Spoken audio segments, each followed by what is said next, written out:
這短片節錄自鄉巴寧波車有關將菩提心與善巧方便相結合的開示，並加以翻譯為中文，有粵語及普通話和文字檔案可供選擇。請在下面的資訊欄取得資料。第三節，行菩提心之三，禪修。奢摩他和毗婆舍那禪修。現在，我們來談談禪修這個話題。禪修意味着建立一種安寧、穩定和平靜的心識。有了這種平靜的心識，人們就能看清自己的心識。禪修分為兩個階段：奢摩他和毗婆舍那。在梵語中，奢摩他被稱為三摩地；在藏語中，它被稱為斯尼，意為保持安寧。這是一種讓我們的心識保持平靜和安寧的修行或方法。如果我們的心識不平靜，我們就無法看清自己的心性，就像一盞燈放在風大的地方，無法照亮整個地方，火焰也會被吹滅。為了照亮整個地方，讓燈照亮自己，我們需要把它放在風不太大的地方。同樣，我們禪修是為了讓我們的心識得到休息，從情緒中解脫出來。這樣，我們就能看清現象的真正本質，以及我們自己的心識。如果我們不禪修，那麼我們隨時都會受到舊障的攻擊。這就像躺在兇猛動物的嘴邊一樣，我們受制於動物，即我們的舊障。一旦它閉上嘴，我們就會被毀滅。這就是我們現階段所面臨的危險。有了良好的奢摩他禪修基礎，如果再進行毗婆舍那禪修，就能淨化自身積累的所有舊障。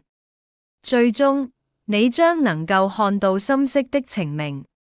印度的大手印上師薩拉哈在他的一首詩中提到，心識是宇宙中一切事物的種子，它能創造輪迴，也能創造涅槃。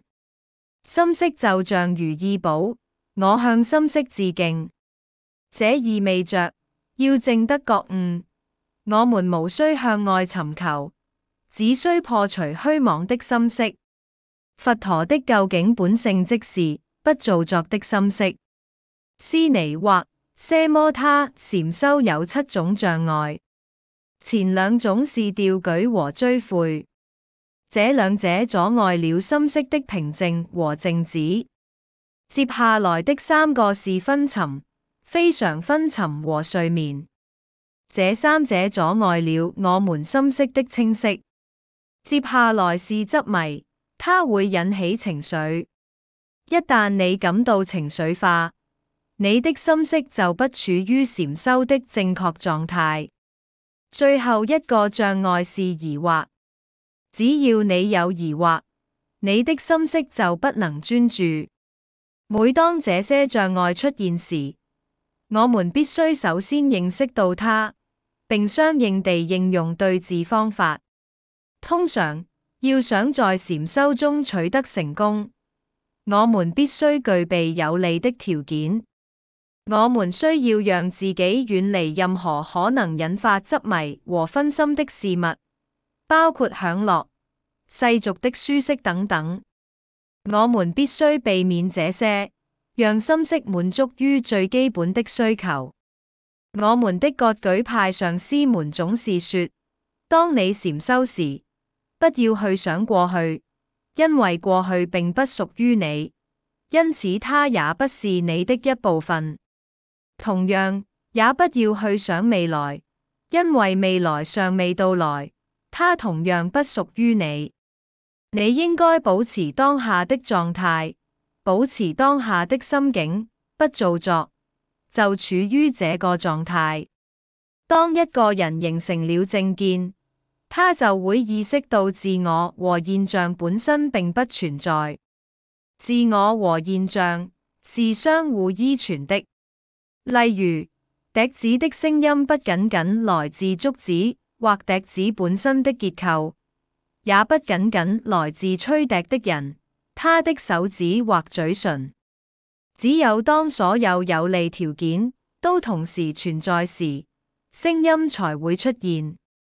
每個條件的存在也依賴於許多其他條件，因此，從最高意義上講，這表明所有事物和現象都是相互依存的，因此缺乏固有存在。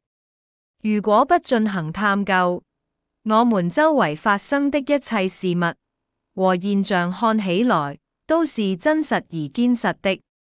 然而，如果我們進行探究，我們會意識到沒有事物是固有存在，它們根本就不存在，它們只是魔術師創造的一種幻覺。只要我們處於相對層面，我們就必須體驗因果關係。隨着正見的發展，我們會知道沒有什麼可渴望或害怕的。因為最終一切都不存在，也無法找到。為了培養正見，我們應該修持大手印的高級禪修。重要的是，我們應該始終牢記，大手印的實現很大程度上取決於一個人的基本前行。大手印禪修，實際上，禪修的方法有很多種。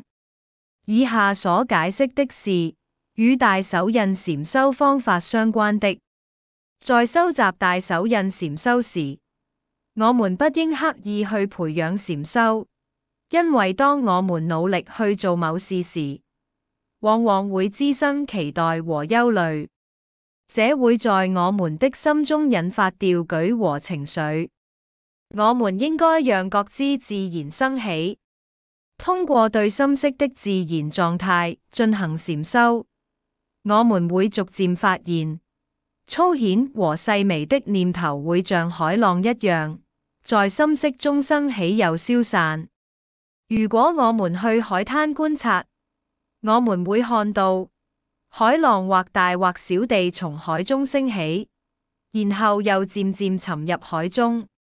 根據大手印之道，禪修的第二階段是觀察自身的心性。當我們尋找心識時，我們無法找到它，因為心識並不像我們想象的那樣存在。即使是佛陀自己也沒有見過我們的心識。我們的心識也並非不存在，因為它是輪迴和涅槃的基礎。因此，心識既非存在也非不存在。因此，當我們觀察和檢驗心識是否真的存在時，我們會發現心識並不真正存在。然後，如果我們檢驗心識是否真的不存在，我們也會發現它並非不存在。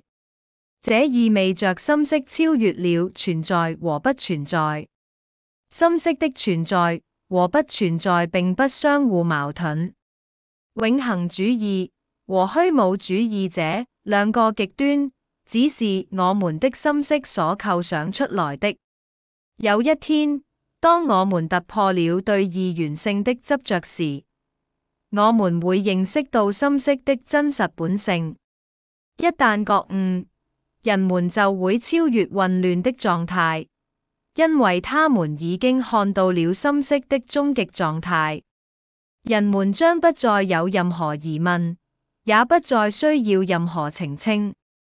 通過洞察心識的終極狀態，人們也可以運用類似的方法來洞察現象的終極狀態，因為現象的表象也是心識的投射，它們是相互關聯的。